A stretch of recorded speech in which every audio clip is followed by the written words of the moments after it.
Earwig and the Witch is worse than Cars 2. What? Every wrong decision that could possibly have been made during the production of this movie was made. Let's start with the elephant in the room. The animation. After so many stunning hand-drawn features, Ghibli finally made the jump into the realm of 3D animation, and yeah, it looks hideous. It looks worse than Toy Story, the first computer-animated film ever made in 1995. There's like one or two cool moments with the visuals, and the expressions are occasionally good at least, but for the most part, this is pure garbage. I guess the Mandrake is okay and potentially interesting, but the movie doesn't ever feel like focusing on him that much, so f*** me, I guess. There's a talking cat companion and witches, because remember Kiki's delivery service? There's a young girl forced to work extremely hard for a mean old boss lady, cause don't ya love Spirited Away? Oh look, they gotta make breakfast and have breakfast together and bond as a family, and the demons help with their breakfast. Because yes, I also watched Howl's Moving Castle. While disguised a writer, I guess we needed a dash of Whisper of the Heart too. Sure, why not? At least Cars 2 didn't blatantly copy what came before it. At least it had good-looking animation. At least it actually finished its fucking story. This is my least favorite animated movie of all time. If I were Goro Miyazaki, I would flee the country at this point. I would literally never be able to look my father in the eyes again. Let's all just pretend this never happened and move on with our lives. There's no scenes that endear us to the characters. There's no scenes where I care about any of them. Princess Mononoke had more levity than this piece of trash. Hell, you know what? Grave of the Fireflies had more levity than this. That's not good. To be fair, the ending is kinda cool visually, and Willem Dafoe does a really good job as the villain. Misery, misery, misery, that's what you've chosen. I offered you friendship, and you spat in my face. Welcome! They did not have a single positive interaction that could be used in this reminiscence montage. But that's okay, because he's in love, and it's a hetero love. What a relief! Honestly, I would have given this movie a 5 or 4 out of 10, but this ending dragged it down to a 3. This movie could go f*** off. Those bottom 3 are bad. This one is only okay in my opinion. I do not hate this movie. With that said, I don't really know the best way to break this news to y'all, so I'm just gonna go ahead and say it. I don't get Howl's Moving Castle. Not a single aspect of this movie makes sense to me. It's a bizarre clusterfuck of all sorts of disparate tones and plot points that don't come together at all by the end. That wouldn't be so strange in and of itself, but the bizarre thing is that I seem to be the only person who feels this way towards this movie. Everyone loves it, and I genuinely do not understand why. Yeah, and I'm one of those people, James. I didn't care about Better Call Saul, but this is going too fucking far. And hey, let me go. Let me go right now. Why does Sophie keep dipping in and out of her curse over the course of the movie? How exactly did her actions break the curse? Why did she need to be the one to reunite Hal's heart with his body? How did no one at any point notice Calcifer had Hal's heart inside of him? How did he not notice? Why did Hal give Calcifer his heart in the first place? This movie can't decide if it wants to be a beautiful romance film, a charming slice-of-life escapade, a brutal anti-war film, a mystical magical journey. Just none of it meshes. It's supposed to be this profound commentary on the Iraq War. That is real. That is not a joke. Look it up. Just because these raccoons magically inflate their ball sacks and use them to beat people to death doesn't mean this is a weird movie. Butting in here again, since I know people in the comments will probably say something about it. My Neighbors the Yamadas is an adaptation of a popular manga that was originally of the same name that began serialization in the early 90s. The art style of the film is exactly the same as the manga chapters, and they pulled the look off flawlessly.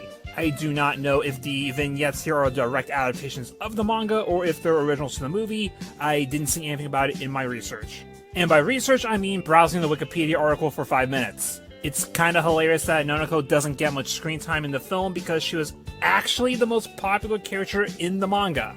So much so that a year before the movie came out, the manga was renamed to Nono-chan, now with her as the main focus over the rest of the family. Great timing, guys. Good job, you did it. Oh well, the American dub has Will Arnett, so that's pretty good.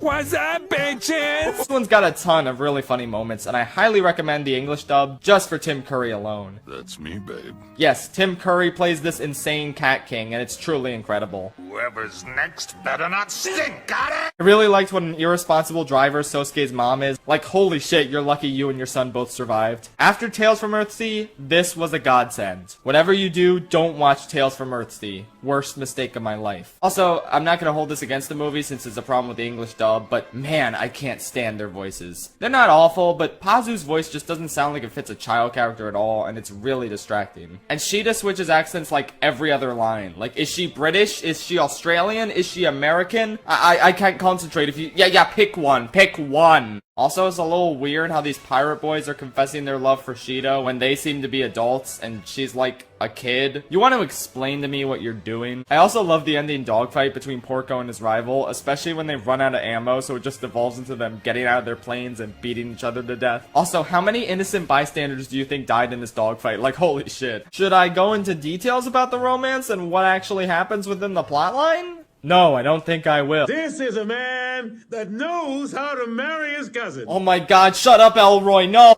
Good job, Goro. You earned our respect with this movie for approximately 9 years before f***ing it all up. You know, the more I think about it, the more I realized Goro Miyazaki's career is like the plot of Chicken Little. Not just because it sucked overall, but because Goro made one little slip that turned everyone against him and embarrassed his father, redeemed himself with a big win that made everyone love him again, and then followed that up with the biggest, most horrendous f*** up in history, probably getting disowned by his father in the process. I actually feel really bad for him. Oh well, maybe he and his father can reconcile and beat all the aliens together in the final act, who knows. My Neighbor Totoro is the happiest movie of all time, probably. Also, not to imply unoriginality, but that cat bus does kind of remind me of Persona 5. Can't believe Ghibli copied Persona, SMH. When Marnie Was There is the third straight Ghibli movie in a row that deserved the Best Animated Feature Oscar over whatever Disney put out that year. Actually, no, Anomalisa deserved it in 2015. Whatever. You know there was another direction this story seemed to be heading in. It all seems pretty explicit, and then no.